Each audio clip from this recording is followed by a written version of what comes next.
우리 교회는 코로나 상황 전에는 해마다 가을이면 전도 축제인 새생명 축제를 가졌었습니다. 그러나 코로나 상황이 극성이던 2020년부터 2022년 3년간 새생명 축제를 갖지 않았습니다. 작년 연말 정책당회를 가지면서 올해는 새생명 축제를 계획했었지만 중간에 안 하는 것이 좋겠다는 목회적 판단이 들었습니다. 그 이유는 한 목사 후임자 청빙 문제로 회의가 많아지고 여러 가지 할 일들이 쌓였기 때문이고, 또 하나는 코로나 상황 중에 예배에서 떠난 성도들, 믿음이 식은 성도들을 권면하고 그분들을 하나님 신앙으로 세우는 것이 더 우선적이라고 판단했기 때문입니다. 사랑하는 성도 여러분, 교회가 새생명 축제를 갖지는 않지만 우리 교인들은 개인적으로 전도 대상자를 마음에 품고 기도하는 거, 내가 할 수 있는 최선을 다하는 것이 얼마나 중요하다는 사실을 성도 여러분은 꼭 기억하셔야 됩니다. 저는 새해가 시작이 되면 교회의 본질에 대해서 연초에 집중적으로 설교하는데, 올해도 어김없이 전도에 대해서 연초에 설교했습니다. 전도 대상자를 정해야 합니다. 전도 대상자 위에 기도해야 합니다. 그렇게 설교했지만 결과는 신통치 않습니다. 오늘 몇 번째 등록했는지를 보시면 압니다. 여러분, 전도가 왜 중요합니까? 내 신앙이 건강하냐 건강하지 않느냐를 결정하는 중요한 요소가 전도이기 때문에, 만일 죄송하지만 여러분이 전도에 무관심하면 정말 죄송하지만 신앙에 심각한 병이 찾아온 겁니다. 여러분, 그런 생각 해보셨어요? 전도에 관심이 없다, 전도 대상자 정하지 않았다, 예수 믿는 사람이라면 적어도 하나님을 떠난 사람에 대해서 저 사람이 꼭 예수님을 믿어야 될 터인데, 그리고 그 사람을 위해서 기도하고 내가 할 수 있는 최선이 무엇인지 지혜를 구하고 접근하는 것이 마땅한데, 주님의 지상명령이잖아요. 복음을 전하는 게 지상명령이잖아요. 지상명령이 뭡니까? 간절한 마음이 담긴 유언이라는 뜻 아니겠습니까? 그런데 전도에 관심이 없다. 그러면 병든 거지요. 그래서 오늘은 전도에 대해서 말씀을 드리고자 하는 것입니다. 이런 말씀을 드리면 마음에 부담이 되지요. 전도 대상자를 정하라고, 기도하라고, 내가 할 수 있는 최선 다하라고. 그렇지 않아도 생활이 너무나 바쁜데 부담으로 느끼는 분들에게 말씀을 드립니다. 여러분, 한번 생각해 보세요. 세상 만사 무슨 일이든지 발전을 도모하려면 부담 없이 되는 일이 어디 있겠습니까? 여러분, 건강하기를 다 원하는데 건강하려면 부담이 되잖아요. 음식을 아무거나 먹으면 안 돼요. 음식을 조절하고 절제하는 부담이 따르는 겁니다. 운동하기 싫어도 운동해야 하는 부담이 따르는 겁니다. 2024년도 대학 수학능력 시험이 얼마 안 남았는데 대학에 가기 원하면 공부해야 하는 부담이 따르는 거죠. 수능 시험을 치르는 부담 피할 길이 없습니다. 취업하려면 면접관 앞에 서야 하는 부담 통과해야 합니다. 취업 시험을 준비해야 합니다. 마음대로 쉬고 마음대로 놀 수가 없는 거 아니겠습니까? 결혼은 또 어떻습니까? 여러분, 결혼하려면 이성을 만나는 부담을 가져야 하지요. 간혹 보면 결혼 정년기에 이르렀는데 이성을 만나는 거를 원치 않는 사람이 있어요. 심지어 소개해 준다고 해도 거절하는 사람이 있어요. 그러면 그 사람 어떻게 됩니까? 그냥 독신으로 가는 거죠, 뭐. 예. 세상만사 부담을 피할 수 없는 겁니다. 전도도 마찬가지입니다. 부담을 갖는 게 지극히 당연한 것입니다. 오늘 많은 사람들이 결과에 대해서 몹시 신경 쓰는 현상이 있는데 사실은 결과는 우리가 신경 쓸 일이 아닙니다. 왜 그렇습니까? 결과는 내 권한 밖이잖아요. 내 권한 안에 있는 건 준비입니다. 우린 준비만 하면 돼요. 결과는 하나님께 맡기면 되는 겁니다. 결과까지 신경 쓸 필요가 없습니다. 여러분, 준비의 중요성 아무리 강조해도 지나치지 않습니다. 오늘 많은 가정들이 위기에 직면하고 많은 부부들이 결혼 생활에 실패하는 것을 우리가 보고 있는데 이유가 무엇일까? 오늘 말씀을 준비하면서 묵상하니까 소홀, 준비가 부족한 측면이 분명히 있더라고요. 여러분, 결혼을 앞두고 있는 사람들이 준비해야 할 것은 사실 결혼식이 아닙니다. 결혼식은 그렇게 준비 안 해도 돼요. 정작 준비해야 할 건 준비 안 하는 거예요. 결혼은 하나님이 제정하신 제도입니다. 그렇다면 하나님이 결혼을 통해서 의도하신 목적이 뭐냐? 그거 알아야죠. 그게 준비하는 거죠. 하나님이 결혼을 통해서 의도하신 목적이 뭐냐? 부부됨의 의미가 뭐냐? 부부가 서로 다른 배경에서 만났기 때문에 같이 사는 게 쉽지 않기 때문에 소통하는 방법이 뭐냐? 예? 경제를 피할 수 없기 때문에 바른 경제관을 내가 갖추고 있는지, 성에 대한 바른 이해를 가지고 있는지, 예? 또 중요한 거는 결혼 전에 잘못된 습관을 고쳐야 되잖아요. 예? 잘못된 습관, 단점 최소화하면서 살아야지요. 그렇지 않으면 결혼 생활하면서 실망하잖아요. 상대방에 대해서. 예? 그러니까 따져보면 준비할 게 얼마나 많은지가 몰라요. 내가 상처가 있다면 이 상처를 치유하는 훈련, 공부 이런 것도 필요한 거 아니겠습니까? 근데 그런 건 안 하고, 그런 준비는 전혀 안 하고 그냥 결혼식만 준비하는 거예요. 그러니까 결혼의 위기가 찾아오는 것, 어떻게 보면 당연하다, 그런 생각까지 드는 것입니다. 여러분, 전도 준비가 아주 중요합니다. 오늘 말씀은 사도 바울이 골로새 교회에 쓴 편지. 바울은 지금 로마 옥중에 있는데 오늘 말씀을 보면 전도를 준비하는 사람들이 갖추어야 할 내용이 오늘 말씀에 담겨 있습니다. 세 가지인데요. 첫째는 기도입니다. 기도. 3절 말씀.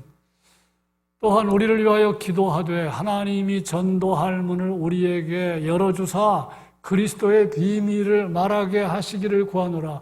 여러분, 바울은 로마 옥중에서도 좀 전도하는 거예요. 전도 생각이에요. 좀 우리와 다르지요? 믿는 게 좀 다르지요? 로마 옥중에 있는데 관심이 전도입니다. 예? 그러니까 전도할 문이 열리기를 기도해라. 그래서 그리스도의 비밀, 무슨 말입니까? 그리스도가 비밀이다. 구원의 비밀이다. 이 땅에서 풍성한 삶을 사는 비밀이 그리스도인데 이 그리스도의 비밀을 말할 수 있도록 기도해다오. 즉 그런 부탁하잖아요. 위대한 사도가 기도를 부탁합니다. 기도를 부탁했다는 건 뭘 말하는 겁니까? 기도의 능력을 믿었음을 말하는 거예요. 오늘 우리의 병은 뭡니까? 많은 성도들의 병이 성경이 그토록 기도를 강조하지만 기도의 능력을 믿지 않는다는 거예요. 그런 분들에게 반문하고 싶어요. 왜 믿습니까? 그러면 시간 낭비하고 물질 낭비하고 왜 믿습니까? 기도의 능력을 믿지 않는다면. 내가 경험하지 못했어도 믿으셔야 돼요. 예. 여러분, 우리가 기도하면 하나님의 능력을 경험하는데 어떤 일부터 시작됩니까? 내가 변하는 것부터 시작해요. 여러분, 세상의 가장 기적은 내가 변하는 겁니다. 어떤 사람은 평생 안 변해요. 예. 기도하면 내 마음이 달라져요. 움직임이 달라져요. 하나님의 뜻을 품게 됩니다. 여러분, 그게 기적이 아닙니까? 그게 능력이 아닙니까? 예? 자기를 들여다보게 됩니다. 성찰하게 됩니다. 반성하게 됩니다. 하나님의 뜻을 찾게 됩니다. 그런 일부터 시작이 되는 것이 기도의 능력입니다. 자, 2절 보면 바울이 계속해서 기도를 계속하고, 이 말은 기도에 힘쓰라는 말입니다. 기도에 몰두하라는 말입니다. 여러분, 하나님의 신앙의 관점에서 보면 언제나 우선적으로 주목해야 할 것은 사람의 공로가 아니고 하나님의 은혜입니다. 이게 무슨 말이냐면 이런 얘기예요. 누가 성공했습니까? 여러분, 성공했으면 많은 사람들은 그 사람에게 찬사를 보내기 바쁩니다. 그 사람의 능력이 대단하고 그 사람의 노력이 대단하고. 그런데 성경은 그렇게 하지 말라는 거예요. 그 사람이 성공했을 때 그 사람의 노력이 있었지요. 그 사람의 수고가 있었지요. 그러나 더 우선적인 것은 하나님의 은혜가 있었다는 거예요. 성경은 그걸 얘기합니다. 예. 여러분, 재벌들이 부자가 됐는데 자기가 노력했기 때문에, 자기가 능력이 있기 때문이라고 말하면 안 돼요. 태어나자마자 환경의 은혜가 있었잖아요. 남보다 좋은 조건에서 뛰는 환경의 은혜가 있었잖아요. 예. 시기의 은혜가 있었어요. 성공하는 사람들은 다 시기가 또 맞은 겁니다. 예. 그래서 누가 성공했으면 그 사람 겸손해야 됩니다. 내가 노력했기 때문에, 내가 수고했기 때문만은 아니고, 눈에 보이지 않지만 하나님의 은혜가 먼저 있었기 때문에, 본인이 의식하지 못할 때도 많아요. 불신자들은 다 자기가 성공했을 때 하나님 생각하지 않아요. 다 자기가 잘난 줄 알아요. 그래서 어떤 일을 평가할 때 우리가 조심할 것은 사람의 노력, 사람의 공로 이전에 하나님의 은혜입니다. 여러분, 기도 응답 받았습니까? 기도 응답을 크게 경험했습니까? 마찬가지입니다. 본인이 많이 기도했겠지요. 그러나 우리가 알아야 할 것은 하나님의 은혜가 사람의 기도보다 우선적이라는, 그러니까 기도 공로주의에 빠지면 안 돼요. 이 말을 잘 새겨 들으십시오. 기도 공로주의에 빠지면 안 돼요. 내가 기도 많이 했기 때문에 된 거다. 그 말하기 전에 하나님의 은혜가 먼저 있었다. 예? 그것이 여러분 성경이 가르치는 중요한 관점입니다. 예. 그럼에도 불구하고 성경은 인간의 책임을 강조한다는 거예요. 하나님의 은혜가 중요하지만 인간의 책임, 인간의 역할을 강조합니다. 그래서 성경은 끊임없이 순종해라, 예? 노력을 강조합니다. 예. 노력을 강조하고 순종을 강조하고 정직을 강조하고 전도를 강조하고 기도를 강조하는 거예요. 예. 그래서 바울이 지금 말하고 있는 바가 그것입니다. 예.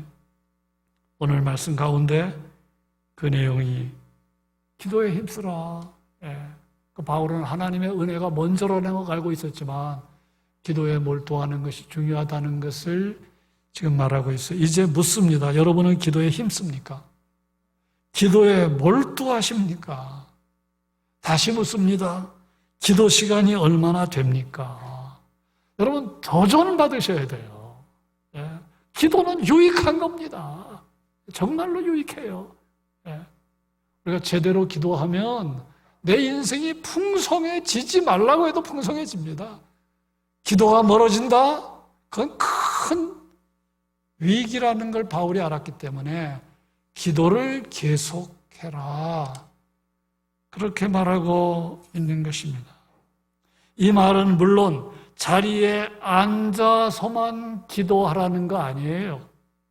산책하면서도, 운전하면서도, 설거지하면서도 눈 뜨고 기도할 수 있잖아요. 심지어 짜투리 시간을 이용해서 기도하는 것이 얼마든지 가능하잖아요. 지금 그것을 말하는 것입니다. 오늘 제목이 위대한 출발인데 여러분이 전도 대상자를 마음에 품고 기도하면 바로 그 시간은 위대한 출발이 되는 겁니다.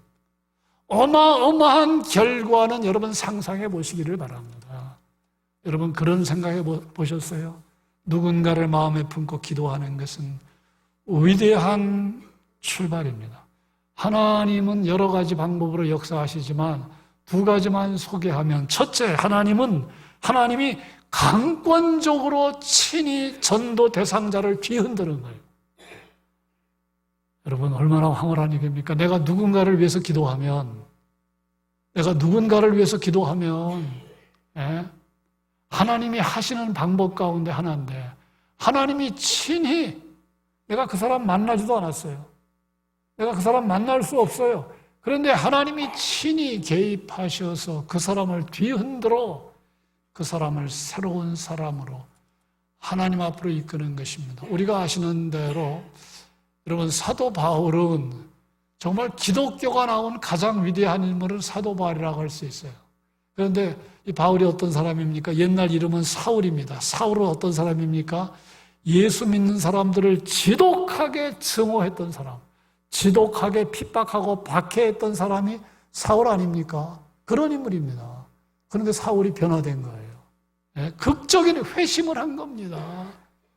사도행전 9장, 22장, 26장, 사도행전에서는 3번 바울의 회심 사건을 다루고 있는데 바울은 할 말이 많은 사람입니다. 내가 지독한 박해자였다. 지독한 핍박자였다. 그런데 내가 이렇게 변화되었다. 내가 부활하신 주님 만났다. 변화되었다. 이게 무슨 얘기입니까? 하나님이 직접 바울을 손본 겁니다.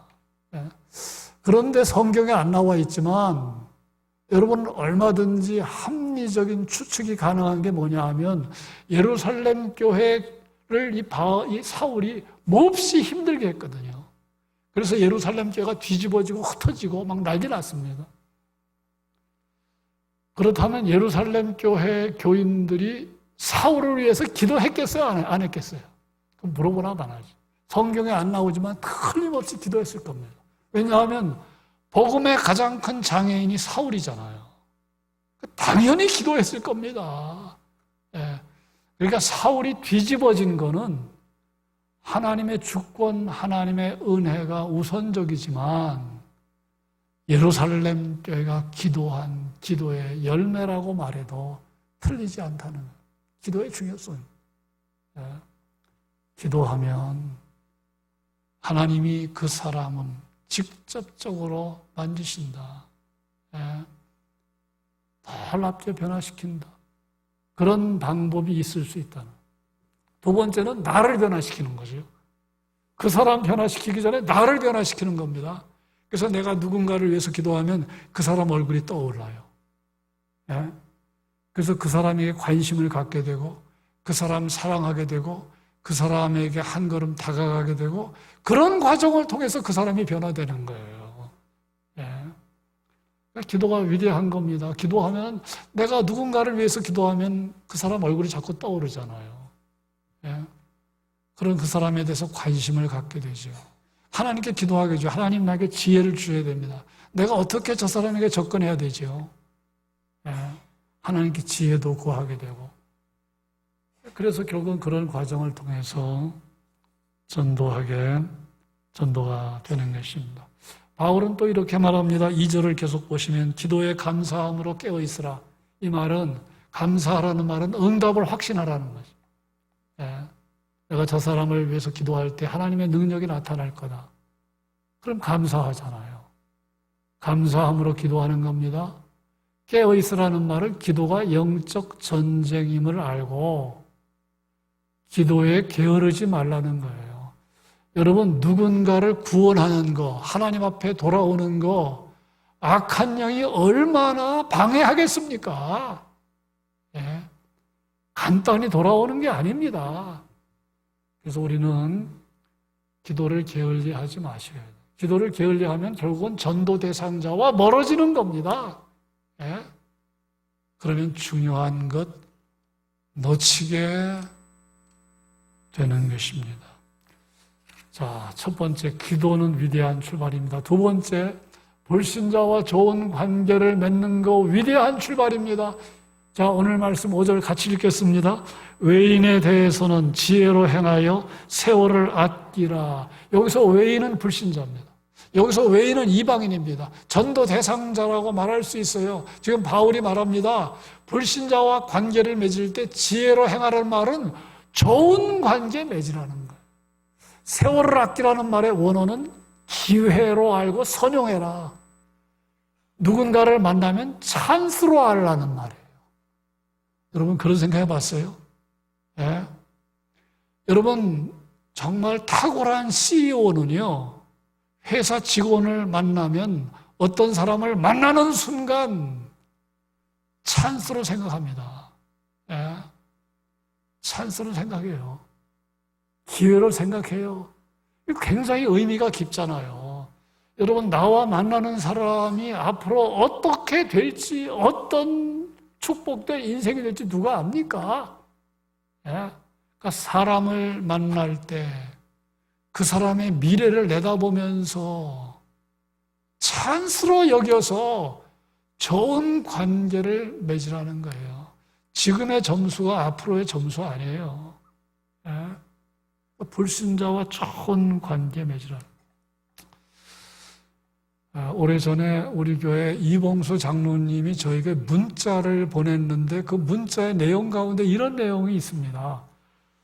속에 무슨 생각을 할까 짐작하지 않아도 되는 사람, 말을 잘하지 않아도 선한 눈웃음이 정이 가는 사람, 문득 생각나 차 한잔 하자고 전화하면 밥 먹을 시간까지 스스럼 없이 내어주는 사람, 장미처럼 화려하진 않아도 풀꽃처럼 들꽃처럼 성품이 온유한 사람, 머리를 써서 상대를 차갑고 서먹하게 하는 사람보다 가슴으로 대해 만나면 내 가슴도 따뜻해지는 사람, 심신이 고달픈 날엔 떠올리게만 해도 그냥 마음이 편안하고 위로가 되는 사람, 흐린 날에 고개 들어 하늘을 보면 왠지 햇살 같은 미소 한번 띄워줄 것 같은 사람, 사는 게 바빠 자주 연락하지 못해도 서운해하지 않고 오히려 뒤에서 말없이 기도해주는 사람, 내 속을 다 드러나지 않아도 짐짓 헤아려 너그러이 이해해주는 사람, 여러분 얼마나 훈훈하고 따뜻한 사람입니까? 이런 사람 알고 이런 사람 만나고 이런 사람과 교제하고 산다면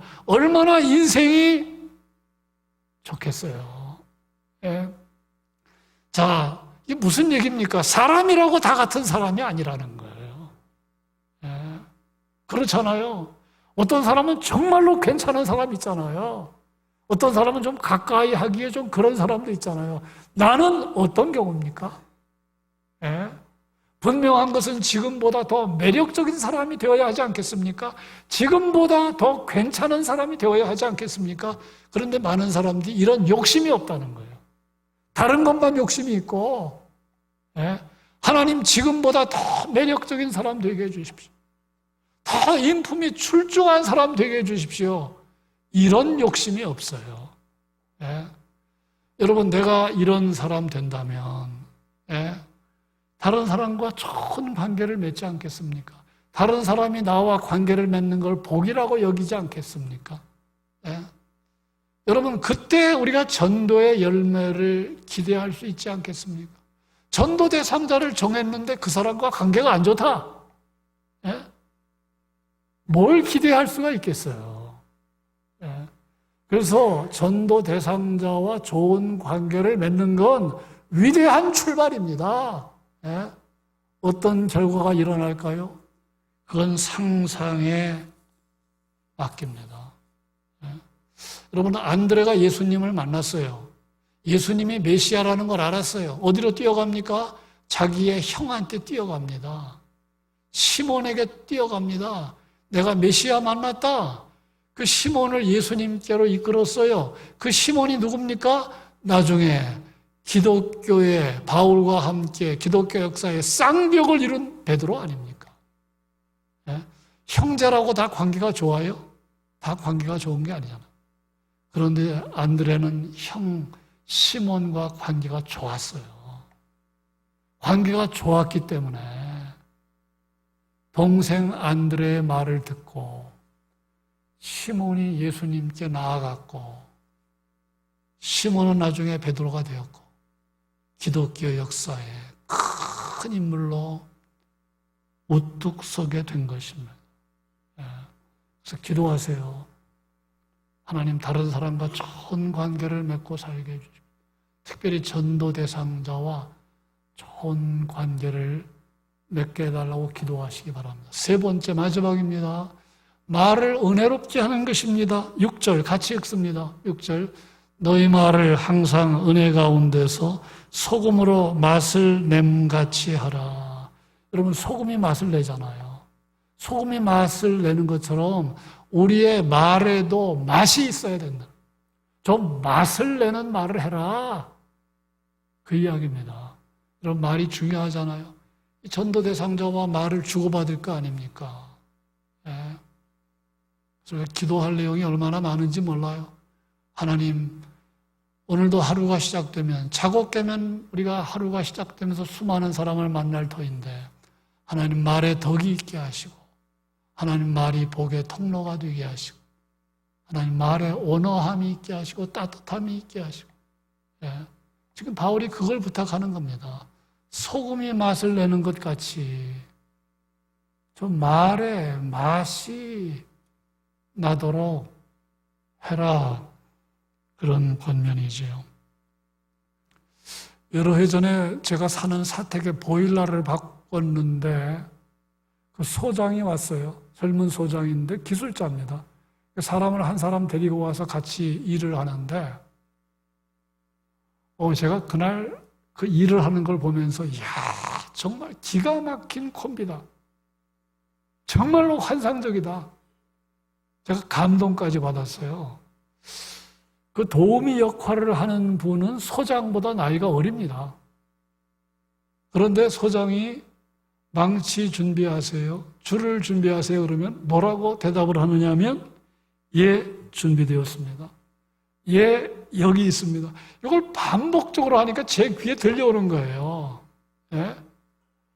아니, 망치 준비하세요. 그러면 그냥 가져다 줄 수도 있고 퉁명스럽게 대답할 수도 있는데 이 말에 맛이 있는 거예요. 예, 준비되었습니다. 예, 가져오겠습니다. 그러니까 그 모습이, 일하는 모습이 너무너무 이게 참 환상적이더라고요. 여러분 말이라고 다 같은 말이 아니죠. 말에 그래 어떤 사람 말은 톡톡 쏘는 말, 무례한 말, 사무적인 말, 생각 없이 하는 말 많이 있잖아요. 그래서 말 잘하는 게 위대한 출발이다. 말씀을 맺습니다. 여러분 잊지 마세요. 우리는 우리의 행동 하나하나, 말 한마디 한마디는 그것으로 끝나는 게 아닙니다. 반드시 어떤 결실을 가져온다는 걸 생각해 보셨어요? 말이 잘못 오고 가다 살인사건 나잖아요. 그러니까 행동 하나하나, 말 한마디 한마디는 그것으로 끝나는 게 아니라 어떤 결실로 가는 겁니다. 위대한 출발인 경우도 있고 심각하게 말하면 불행한 출발도 있어요. 불행한 출발도. 2023년 얼마 안 남았습니다. 여러분 전도에 무관심하면요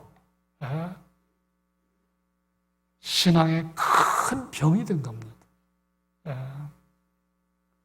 전도 대상자 마음에 품고 기도하고 좋은 관계 맺고 말을 할 때 맛을 내는 말을 하는 것은 위대한 출발이다. 그 결실이 어떤 것일까?